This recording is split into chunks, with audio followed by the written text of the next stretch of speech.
పరిశుద్ధ గ్రంథమైన బైబిల్ నుండి కీర్తనల గ్రంథం 16వ కీర్తన మొదటి 3 చరణాలు మరలా చదువుకుందాం. இந்த நாளில் தியானத்திற்காய் 16வது சங்கீதம் 1 முதல் 3 வசனங்கள் படித்து நாம் தியானிக்கலாம். దేవా, నీ శరణుజొచ్చి ఉన్నాను, నన్ను కాపాడుము. నీవే ప్రభుడవు, నీకంటే నాకు క్షేమాధారం ఏదియు లేదని యెహోవాతో నేను మనవి చేయుదును. నేనిలాగందును, భూమి మీదనున్న భక్తులే శ్రేష్ఠులు, వారు నాకు కేవలము ఇష్టులు. பார்க்கலாம் 16 1 3 வசனங்கள். தேவனை என்னை காப்பாற்றும் என்று நம்பியிருக்கிறேன். என் நெஞ்சமணி கர்த்தரை நோக்கி தேவன் என் ஆண்டவராய் இருக்கிறேன் என்று என் செல்வம் உனக்கு வேண்டியதாய் இராமல் பூமியில பரிசுத்தவான்களுக்கும் நான் என் முழு பிரியத்தை வைத்திருக்கிற மகாத்மாவுக்கு அது வேண்டியதா இருக்கிறது என்று சொன்னாய். చదువుబడిన ఈ లేఖనం కొరకు ప్రార్థన చేసి వాక్యాన్ని విందాం. ప్రతివారు ప్రార్థనలో ఏకీభవించండి. வாசிக்கப்பட்ட வேத பகுதியை ஜெபித்து நாம் தியானிக்கலாம். ஒவ்வொருவரும் இந்த வாசிக்கப்பட்ட வேத பகுதிக்காக நாம் ஜெபத்தோடு நாம் அமர்ந்திருக்கலாம். కృపా కనికరములు గల మా దేవ, కరుణావాత్సల్యములు కలిగిన మా ప్రియ తండ్రి, మీకు స్తోత్రము చెల్లిస్తున్నాం. கிருபையும் இரக்கமுள்ள தேவனே, கருணையும் பலமும் உள்ள தேவனே, பிதாவே, உமக்கு நாங்கள் ஸ்தோத்திரிக்கிறோம். మమ్మును ఎక్కువగా ప్రేమించుచు విడువక ఎడబాయక కృప చూపుచు మమ్మును సారిసారికి ఇలాగున మీ పాద సన్నిధికి వచ్చి మీతో చక్కని సహవాసం చేసే భాగ్యం మీరు మాకు ప్రసాదింపజేసినందుకై స్తోత్రము చెల్లిస్తున్నాం. நீங்களை அதிகமாய் சிநேகித்து ஒவ்வொரு முறையும் பாதப்படியில் நாங்கள் வந்து அமர்ந்து இந்த வசனங்களை வார்த்தைகளும் தியானிக்கின்ற மகா பெரிய கிருபைகளுக்காக நாம் ஸ்துதிகளை ஸ்தோத்திரங்களையும் ஏறெடுத்து படைக்கிறோம்.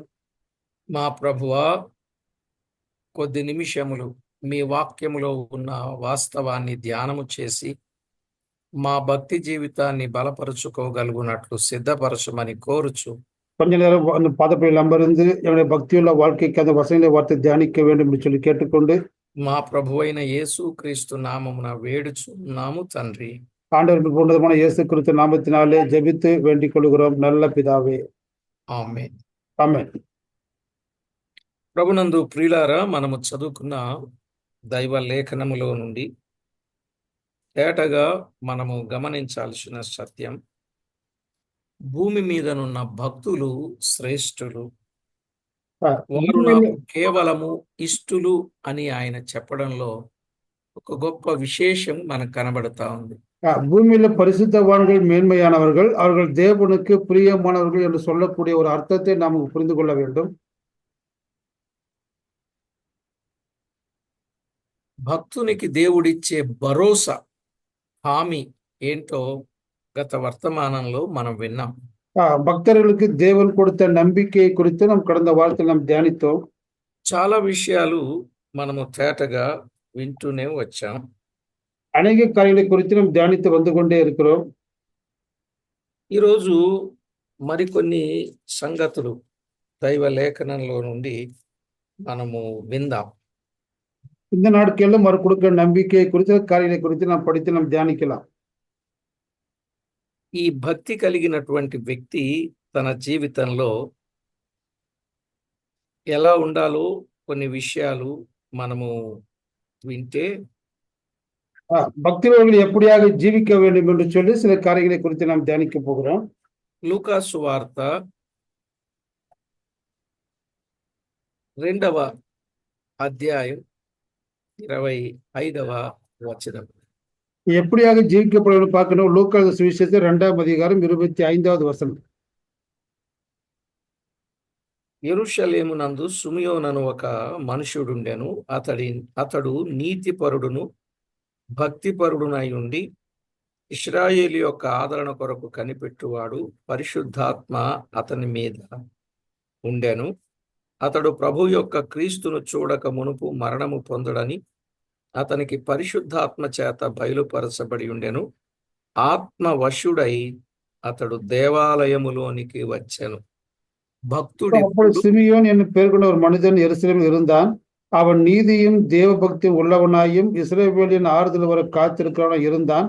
அவன் மேல் பரிசுத்த ஆவி இருந்தார். கர்த்தருடைய கிறிஸ்துவினை காணும் முன்னே மரணமடைய மாட்டான் என்று பரிசுத்த ஆவியால் அவனுக்கு அறிவிக்கப்பட்டிருந்தது. ఈ వచన భాగాన్ని చదివినప్పుడు భక్తుడెప్పుడు ఆత్మవశుడై ఉండి దేవుని దేవాలయములో గడిపేవాడు అనే మాట మనము సిమియోను జీవితంలో నుండి నేర్చుకుంటాం. நம் சிமியோன் வாழ்க்கை குறித்து பார்க்கின்ற பொழுது பக்தன் எப்பொழுதும் பரிசுத்தாவிக்கு நிறைந்தவனாய் தேவனுடைய ஆலயத்திலே காணப்படக்கூடியவனாய் அவன் காணப்படுகிறான். చూడండి ఎంత చక్కని మాట. ఆత్మవశుడై అతడు దేవాలయములోనికి వచ్చెను. அவன் பார்க்கிறான், அவன் பரிசுத்தாவின் நிறைந்தவனாய் அவன் தேவனுடைய ஆலயத்திற்கு அவன் வந்திருந்தான் என்ன பார்க்க முடியும். కనుక భక్తిపరుడు ఎప్పుడు ఆత్మవశములో ఉండాలి. ఆ, అంతేగాని లోకము యొక్క పాపము యొక్క వశములో ఉండకుండా తను తాను జాగ్రత్త చేసుకుంటూ ఉండాలి. பக்தன் எப்பொழுதும் ஆவிக்குரிய அவருடைய நிலையிலே பலத்தினாலே காணப்பட வேண்டிய உலகத்தின் వశమో மற்ற எந்த కార్యத்தின் పక్కమో இருக்கக்கூடாது. కనుక జీవము గల దేవుని వాక్యములో వ్రాయబడిన కొన్ని సత్యాలు మనం అర్థం చేసుకుని ఆత్మ వశములో ఉండి ఆత్మ చేత నడిపింపబడుచు ఆత్మ సహాయము వలన ప్రార్థన చేసేవాడుగా ఉండాలి భక్తిపరుడు. ஒரு பக்தியுடன் சொல்லுகிறவன் ஆவிக்குரிய நிலையிலே காணப்பட்டு ஆவிக்குரிய நிலைமையில் நிறைந்தவனாய் அவன் ஜபத்திலே அவன் ஆவிக்குரிய காரியங்களை பெற்றுக்கொள்ளக்கூடியவனாக அவன் காணப்பட வேண்டும். కనుక అది భక్తుని యొక్క గొప్ప లక్షణం. இது தேவ பக்தியுடனுடைய ஒரு குணாதிசயம், ஒரு லட்சணம் என்று நாம் பார்க்க முடியும். అసలు భక్తుడు ఎప్పుడు ఎలా ఉంటాడంటే అపోస్తల కార్యాలు 18వ అధ్యాయం 7వ వచనాన్ని మనం చదువుకున్నప్పుడు பக்தன் எப்பொழுது எப்படியாக இருக்கப்பட வேண்டும் என்று சொன்னால் அப்போது அப்போஸ்தலர் நிருபம் 18வது அதிகாரம் 7வது వచనం. అక్కడ నుండి వెళ్ళి దేవుని యందు భక్తిగల తీతియు యూస్తు అను ఒకరి ఇంటికి వచ్చెను. అతని ఇల్లు సమాజ మందిరమును ఆనుకుని ఉండెను.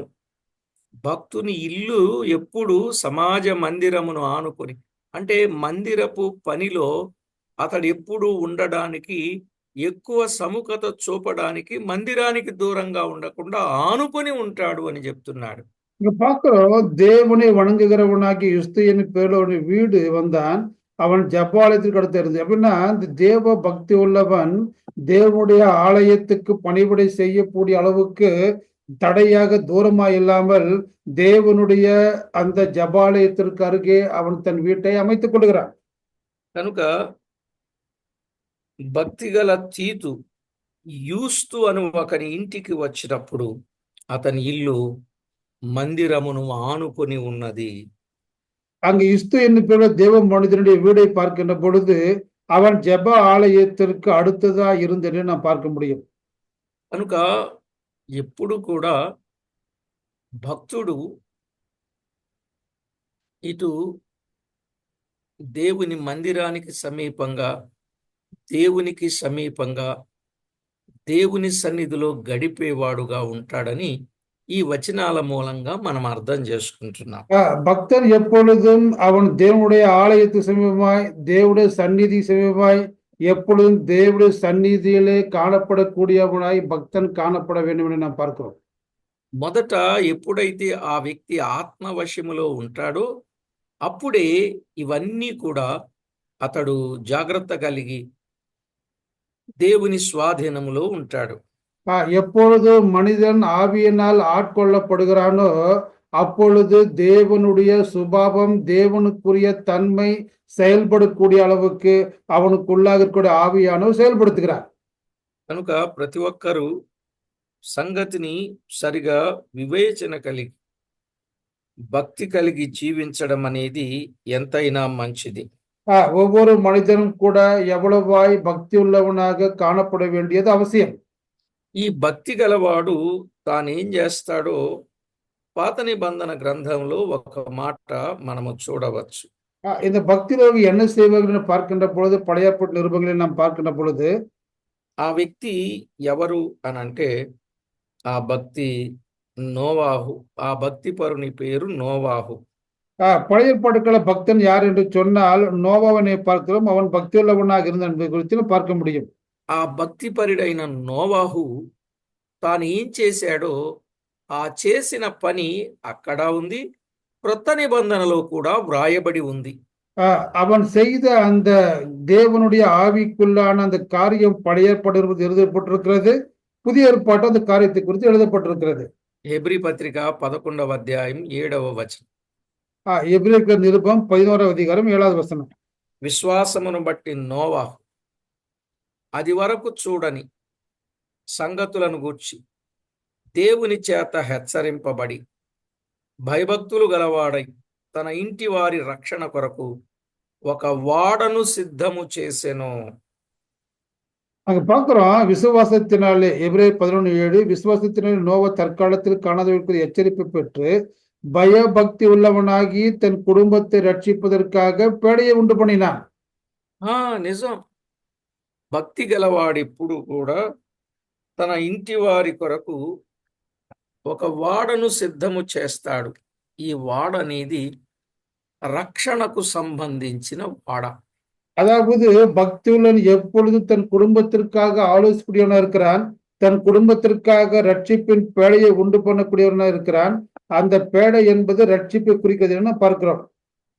కనుక ఈనాడు మనలో ఎంతమందిమి ఇలాగున వాడకట్టిన వారముగా మన కుటుంబాన్నంతటినీ కాపాడుకోవాలని, రక్షించాలని, కాపాడబడాలని, నిత్యరాజ్యమునకు చేరాలని మనలో ఎంతమందిమి వాడను కట్టామో అది మీకే ఎరుక. இந்த நாட்கள் எத்தனை பேர் ஒரு ஓடத்தை கட்டி தம்முடைய குடும்பத்தை ரட்சிப்பதற்காக, நம்முடைய உணர்வை ரட்சிப்பதற்காக, ரட்சிப்பின் நித்திய ஜீவனை சேர்ப்பதற்காக, பரலோகம் சேர்ப்பதற்காக, ரட்சிப்பதற்காக எத்தனை பேர் நம்முடைய ஓடத்தை நாம் ஆயத்தப்படுத்தியிருக்கிறோம். కనుక ప్రతి ఒక్కరూ తన ఇంటి వారి రక్షణ కొరకు వాడ కట్టిన, మేడ కట్టడం కాదు, వాడ కట్టడం ముఖ్యం. குடும்பத்தின் ரட்சிப்புக்காக மேடைகளை அல்ல, தன் குடும்பத்தின் ரட்சிப்பிற்காக ஒரு பேழையை உண்டாக்குவது அவசியம். ఆస్తిని సంపాదించి కుటుంబానికి ఇవ్వడం కాదు, వారి ఆత్మలను సంపాదించి దైవరాజ్యములో పెట్టడం. ஆஸ்தி சம்பாதிப்பது முக்கியமல்ல, அவர்கள் ஆத்துமாக்களை சம்பாதித்து அந்த ஆத்துமாக்கள் దేవుடைய రాజ్యத்தை சேர்ப்பது ముఖ్యం. నిజంగా దేవుని చేత హెచ్చరించబడి అతడు భక్తి గలవాడై ఉండి తన ఇంటి వారి రక్షణ కొరకు వాడను సిద్ధము చేశాడు అనంటే నిజంగా ఆయన ఎంత చక్కని భక్తి జీవితాన్ని చేసి తన కుటుంబాన్ని కాపాడుకున్నాడో మనకు అర్థం అవుతుంది. அவன் பார்க்கிறோம், தேவ எச்சரிப்பை பெற்றான் என்று சொல்லி பார்க்கின்ற பொழுது அவன் எவ்வளவாய் பயபக்தி உள்ளவனாகி தன் குடும்பத்தை ரட்சிப்பதற்காக அவன் பேடையை உண்டு பண்ணியிருப்பான். కొత్త నిబంధనలో కూడా ఇలాంటి వ్యక్తి ఒక ఆయన కనబడతాడు. తన కుటుంబము కొరకే కాదు, తన బంధువుల కొరకు, తన ముఖ్య స్నేహితుల కొరకు ఆయన వాడను కట్టినట్లుగా లేక రక్షణ కార్యమును సిద్ధపరుచుకున్నట్లుగా మనము చూస్తాం. இங்க புதிய படம் பார்க்கின்ற பொழுது அவர் தன் குடும்பத்திற்கும் மாத்திரமல்ல, தம் நண்பர்களுக்கும் தம் சிநேகிதர்களுக்கும் பக்தி உள்ளவனாயிருந்து ஒரு ரட்சிப்பின் காரியத்தை அவன் ஆயத்தப்படுத்தின பார்க்க முடியும். చూడండి, అపోస్తల కార్యాలు 10వ అధ్యాయం 1వ వచనం. பார்க்கிறோம், அப்போஸ்தலர் 10ஆம் அதிகாரம் 1వ వచనం. ఇటలీ పటాలమనబడిన పటాలములో శతాధిపతి అయిన కొర్నేలి అను భక్తిపరుడొకడు కైసరులో ఉండెను అని వ్రాయబడింది. பார்க்கிறோம், இத்தாலிய பட்டணத்தில் எனப்பட்ட பட்டாளத்திலே 100க்கு அதிபதியாக கொர்நேலியன் பேர் கொண்ட ஒரு மனுஷன் சசரியப்பட்டிருந்தான். அவன் தேவ பக்தியில் இருந்தான்னு பார்க்க முடியும். కాబట్టి ఈ కొర్నేలి అనే ఈ భక్తిపరుడు ఎలాంటి భక్తి కలిగి ఉన్నాడు అనంటే 2వ వచనములో అతడు తన ఇంటి వారందరితో కూడా దేవుని యందు భయభక్తులు గలవాడై ఉండి ప్రజలకు బహుధర్మము చేయుచు ఎల్లప్పుడూ దేవునికి ప్రార్థన చేయువాడు. இங்க ஒரு தேவ பக்தி உள்ளவனாய் இருந்து பார்க்கிறோம். தன் வீட்டார் அனைவரோடும் கூட தேவனுக்கு பயந்தவனாய் இருந்து மிகுந்த தான தர்மங்கள் செய்து எப்பொழுதும் தேவனுக்கு ஜெபம் பண்ணி கொண்டிருந்தான். కాబట్టి ఇక్కడ తాను భక్తిపరుడు, తన కుటుంబీకులు కూడా భక్తిపరులయ్యారు. అంటే దాని அப்- అర్థం ఏంటంటే తాను రక్షించబడి తన కుటుంబాన్ని కూడా రక్షించుకున్నాడు. రక్షణ వాడను వారి కొరకు సిద్ధము చేశాడు అని చెప్పాలి. அவன் பக்தி உள்ளவனாய் இருந்தான். தன் குடும்பத்தையும் பக்தி உள்ளவனாக மாற்ற பார்க்கின்ற பொழுது தன் குடும்பம் அடைவதற்கும் ரட்சிப்பதற்காக ஒரு பேழையை அவன் உண்டு போயினான் என்று நாம் பார்க்க முடியும்.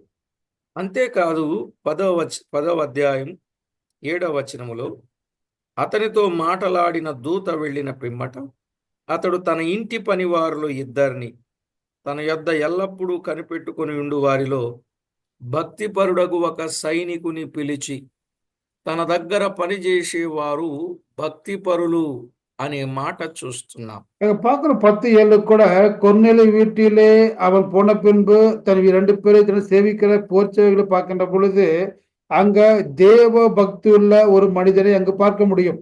చూసారా ఎంత చక్కని మాట బైబిల్ గ్రంథంలో వ్రాయబడిందో. నిజంగా తన దగ్గర పనిచేసేవాడు కూడా భక్తిపరుడయ్యాడు. அவரிடத்தில் வேலை செய்கிறவனுக்கு கூட ஒரு தேவ பக்தி உள்ள மனிதன் அவன் ஆக்கப்பட பார்க்க முடியும். అంటే తనలో ఉన్న భక్తి తన ఇంటిలోనికి వచ్చింది. తన ఇంటిలోనున్నటువంటి భక్తి అది వీధిలోనికి వెళ్ళింది. వీధిలోనికి వెళ్ళటమే కాదు, ఆ భక్తి అనేక మందిలోనికి వెళ్ళడానికి కారణమైనది. இங்க பார்க்கிற முதலாவது அவனுக்குள் பக்தி இருந்தது. அந்த பக்தி வீட்டுக்குள்ளாக வந்தது. அவன் வீட்டில் இருக்கிற பக்தி வீதியில வந்தது. அவன் வீதியில் பார்க்கின்ற பொழுது அநேக மனிதர்களிடத்திலே முக்கியமாக போர்ச்சவர் மத்தியில் கூட அந்த தேவ பக்தி வியாபித்ததுன்னு நம்ம பார்க்க முடியும். అందుకే 10వ అధ్యాయంలో 24వ వచనంలో అతడు తన కుటుంబమే రక్షణ వాడ కాదు గాని ఇంకా అనేకులను ఆ రక్షణ వాడలోనికి తేవడానికి ప్రయత్నం చేశాడు.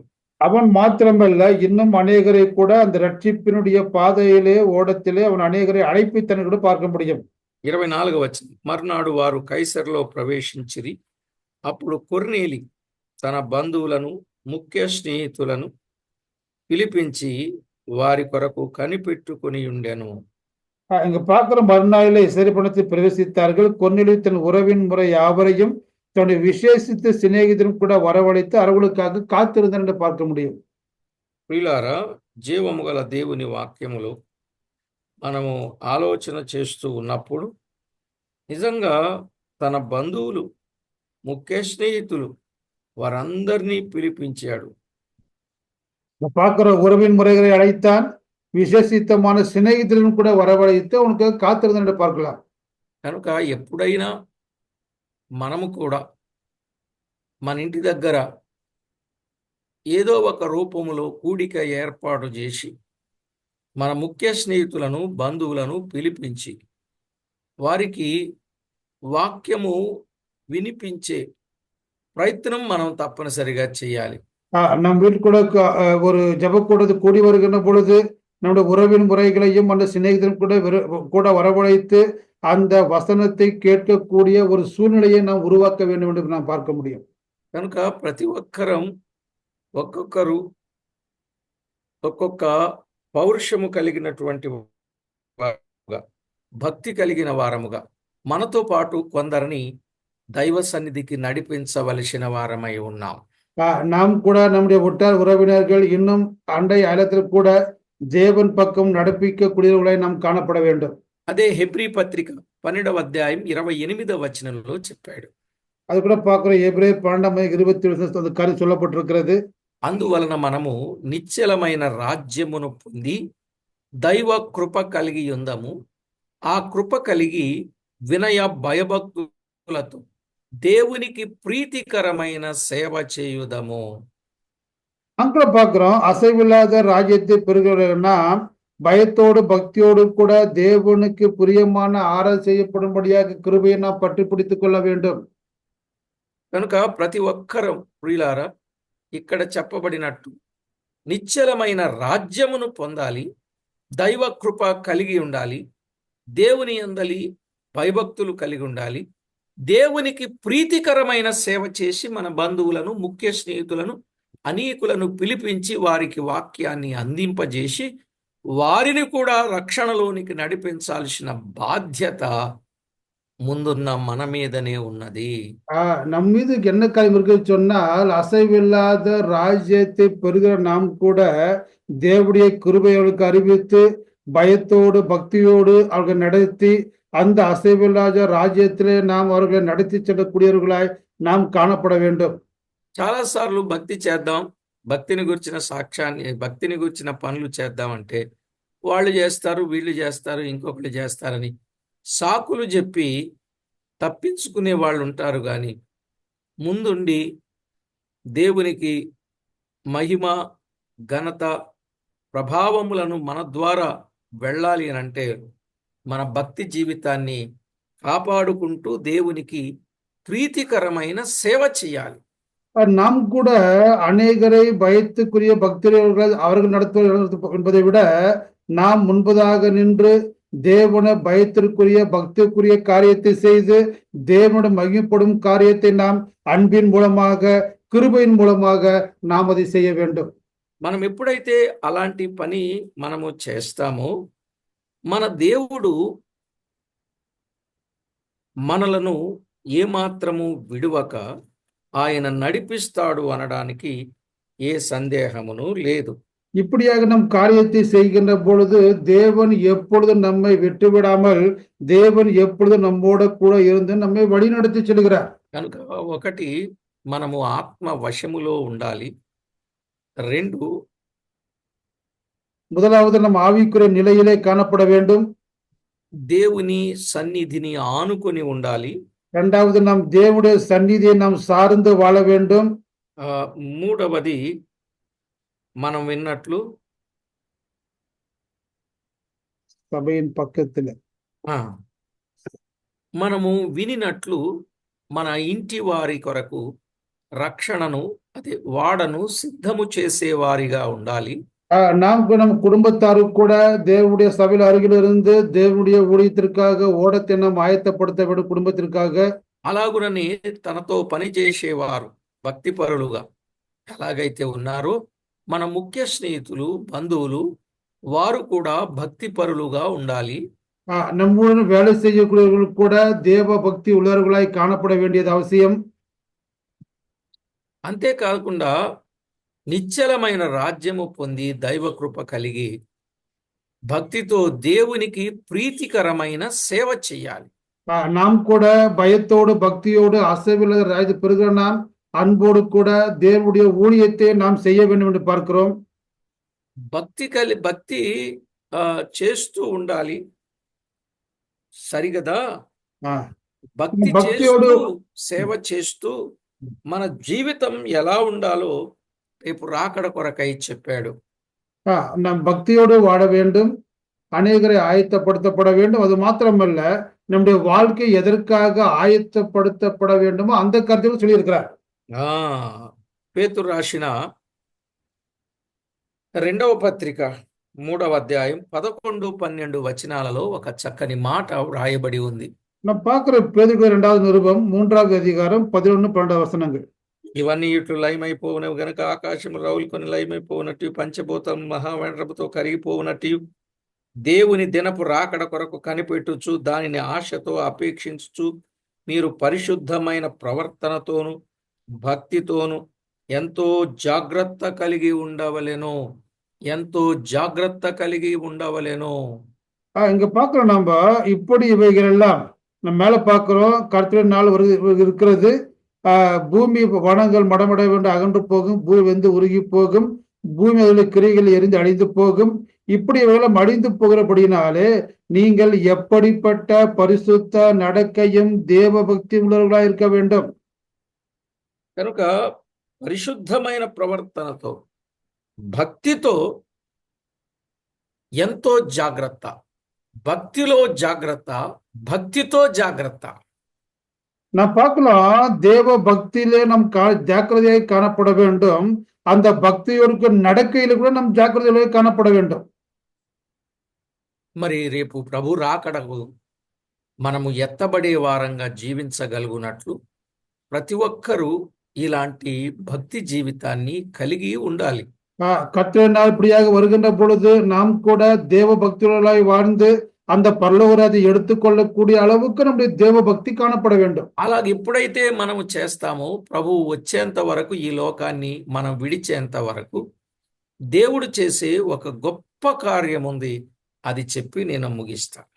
இப்படியாக நாம் பக்தியாக வாழ்கின்ற பொழுது நாம் உயிரோடு இருக்கின்ற பொழுது இல்ல கர்த்தர் வருகை வரைக்கும் தேவ பக்தியாய் வாழ வேண்டியது அவசியம். காரணம் என்னன்னு சொல்லி பார்க்கின்ற பொழுது పేతురు రాసిన 2వ పత్రిక 1వ అధ్యాయం 2వ వచనం. பார்க்கிறோம் 1வது அதிகாரம் 2வது வசனம். తన మహిమను బట్టి గుణాతిశయమును బట్టి మనలను పిలిచిన వాని గూర్చిన అనుభవ జ్ఞానం మూలముగా ఆయన దైవ శక్తి జీవమునకును భక్తికిని కావలసిన వాటిని అన్నింటినీ మనకు దయచేయుచున్నందున. நான் பார்க்கிற தமிழ்ல 3வது காணப்படுகிறது. 2 பேர் 1:3 நம்முடைய மகிமையினாலும் காரணத்தால் நம்ம அழைத்தவரை அறிகிற அறிவினாலே ஜீவனுக்கும் தேவ பக்தி வேண்டிய யாவற்றையும் அவருடைய திவ்ய வல்லமையானது நமக்கு தருகிறது என்று நாம் பார்க்கிறோம். కనుక ప్రతి ఒక్కరూ దైవ లేఖనంలో చెప్పబడినట్లు మన భక్తికి కావలసినవి మన ప్రభువు మనకు ఇచ్చేవాడుగా ఉన్నాడు గనుక వీళ్ళారా మనము ఎంతో భక్తితో జాగ్రత్తతో పరిశుద్ధ ప్రవర్తనతో బ్రతుకుచూ ఉండాలి. தேவன் நமக்கு பக்தியுள்ள பிரதிபலன் தருகிறார். ஆனால் நாம் எவ்வளவு ஜாக்கிரதையாக பயத்தோடு பக்தியோடு பரிசுத்தமாக வாழ வேண்டியது நம் அவசியமா இருக்கிறது என்ன பார்க்க முடியும். అలా జీవిస్తూ ఉంటే భూమి మీద ఉన్న భక్తులు శ్రేష్ఠులు అవుతారు, ఆయనకు కేవలం ఇష్టలు అవుతారు. அப்படியாக வாழுகின்ற பொழுது தேவனுடைய பக்தர்கள் தேவனுக்கு பிரியமானவர்கள். அது மாத்திரமல்ல பக்தர்கள் தேவனுக்கு மேன்மையானவர்கள். కనుక దైవ లేఖనంలో చెప్పబడిన ప్రకారంగా మనమందరం భక్తిపరులంగా ఉండాలి. మన ఇంటిలో వారు భక్తిపరులుగా ఉండాలి. మన వీధిలో ఉన్నవారు, వెలుపల ఉన్నవారు, మన బంధువులు అందరూ భక్తిపరులుగా మారాలి. நாம பக்தியுள்ளை காணப்பட வேண்டும். வீட்டார் அனைவரும் பக்தியுள்ளை காணப்பட வேண்டும். வேலை செய்கிற பக்தியுள்ளை காணப்பட வேண்டும். வீதியில் இருக்கிற அனைவரும் கூட భక్తి உள்ளவர்களாய் కానపడ వేண்டிయది అవసరం. కనుక మన భక్తిలో బలహీనత ఉంటే బయట వారు భక్తులు ఎప్పటికీ కాలేరు. ஒருவேளை நாம் பக்தியிலே பலவீனமாய் இருக்கின்ற பொழுது நம்மை பார்க்கிற யாவரும் பலவீனமாய்த்தான் காணப்படுவார்கள். కనుక మనం ఎప్పుడు బలహీనం కాకుండా ప్రభువును ఎప్పుడు గణపరచగలిగేటట్లు మనం ఎప్పుడు కూడా సరి అయిన భక్తి అనగా వాక్యానుసారమైన భక్తిని కలిగిన వారమై ఉండాలి. நாம் எப்பொழுதும் கூட பலவீனமாய் காணப்படாதபடிக்கு வசனத்தின்படி நம்முடைய வாழ்க்கை பக்தியுள்ள வாழ்க்கையை காணப்பட வேண்டியது அவசியம். కనుక ఈ కడవరి కాలంలో ప్రతి వ్యక్తి కూడా ఎంతో భక్తితో జాగ్రత్తతో బ్రతుకుచూ ఉంటే దేవునికి ఎంతో ఇష్టం అవుతాం. நம்முடைய வாழ்க்கையோட கல்வாரி கடைசி காலத்துல தேவன் பக்தியாய் வாழ்வது அது தேவனுக்கு எவ்வளவோ பிரியமானது என்று நாம் பார்க்கிறோம். కనుక ప్రతి విషయాన్ని అర్థం చేసుకుందాం, ఆలోచన చేసుకుందాం. వ్యక్తిగతంగా ఎంత ప్రయోజనమో అంతా తీసుకుని ఆయన నామానికి మనము మహిమ ఆపాదిస్తూ మనము భక్తిపరులమని రేపు ప్రభు దగ్గర సాక్ష్యము పొందాలి. ஒவ்வொரு காரியத்தை அலசுவோம், ஆராய்ந்து பார்ப்போம், பக்தியுள்ள வாழ்க்கையை வாழ்வோம். அது மாத்திரமல்ல, இந்த வாழ்க்கை நாளைக்கு தேவனுக்கு முன்பதாக நிற்கின்ற பொழுது அது தேவனுக்கு பிரியமான வாழ்க்கையாய் காணப்பட வேண்டும். ఏమండి, యోహాను సువార్త 9:31 ప్రకారంగా దేవభక్తుడు ఆయన చిత్తము చొప్పున జరిగిస్తూ ఉన్నప్పుడు వాని మనవి దేవుడు వింటూనే ఉంటాడు, ఆలకిస్తూనే ఉంటాడు, జవాబు ఇస్తూనే ఉంటాడు. இப்படியாக மனிதன் தேவ பக்தியுள்ளவனாய் இருந்து அவன் ஜெபிக்கின்ற பொழுது என்ன பண்ணுமா, தேவன் அவனுக்கு சித்தமானதை செய்வார். அது మాత్రమల్ల அவனுக்கு செவி கொடுக்கிறார் என பார்க்க முடியும். కనుక ఇలాంటి శ్రేష్టమైన అనుభూతిని మనము కలిగిన వారంగా ఉండాలని ప్రేమతో మిమ్మల్ని కోరుతూ ప్రార్థన చేసుకుందాం. இப்படிப்பட்ட தேவ பக்தியுள்ள வாழ்க்கை, தேவ பக்தியுள்ள ஜெபம், இப்படியாக வாழ்ந்து நாம் தேவ பக்தியாக வாழ்ந்து దేవుని మహిమపడుతున్నాం. పరమందు ఆసీనుడవైన మా దేవ, మీ ఘననామానికి వందనములు స్తోత్రములు చెల్లిస్తున్నాం. பரமண்டலத்தில் வாசம் செய்யக்கூடிய தேவனோட கனமுள்ள நாமத்திற்காய் கனத்தையும் மகிமையும் நாங்கள் செலுத்துகிறோம். మీ దివ్య లేఖనాలలో నుండి అమూల్యమైన సంగతులు మాకు నేర్పించి మేమెప్పుడు ఆత్మవశములో ఉండి మీకెంతో మహిమ తేవాలని మాతో మాట్లాడిన ప్రతి సంగతి కొరకై స్తోత్రము చెల్లిస్తున్నాం. உங்களுடைய மகிமையுள்ள வசனத்தை நாங்கள் தாங்கி ஆவிக்கு நிலைமையில இருந்து நாங்கள் ஆத்ம ஆவிக்குரிய நிலைமையில காணப்பட்டு ஆவிக்குரிய தேவனுக்குரிய மகிமையான பணிகளை செய்யப்பட வேண்டும் என்று சொல்லி கேட்டுக்கொண்டு, మా భక్తికిని జీవమునకును కావలసినవన్నీ మీరు అనుగ్రహింపచేసే దేవుడవైనందుకు స్తుతులు చెల్లించుచు என்னுடைய வாழ்க்கைக்கும் தேவ பக்திக்கும் தேவையான எல்லா காரியம் செய்கிறீர் என்று சொல்லி நாங்கள் கேட்டுக்கொண்டு, మా ప్రభువు రక్షకుడైన యేసుక్రీస్తు నామమున ప్రార్థించి స్తుతించి వినయులమై వేడుచూ ఉన్నాం మా పరమ తండ్రి. ஆண்டவருக்கு உன்னதமான இயேசு கிறிஸ்து நாமத்தினாலே ஜெபித்து வேண்டிக் கொள்கிறோம் நல்ல பிதாவே. ఆమేన్. ஆமென்.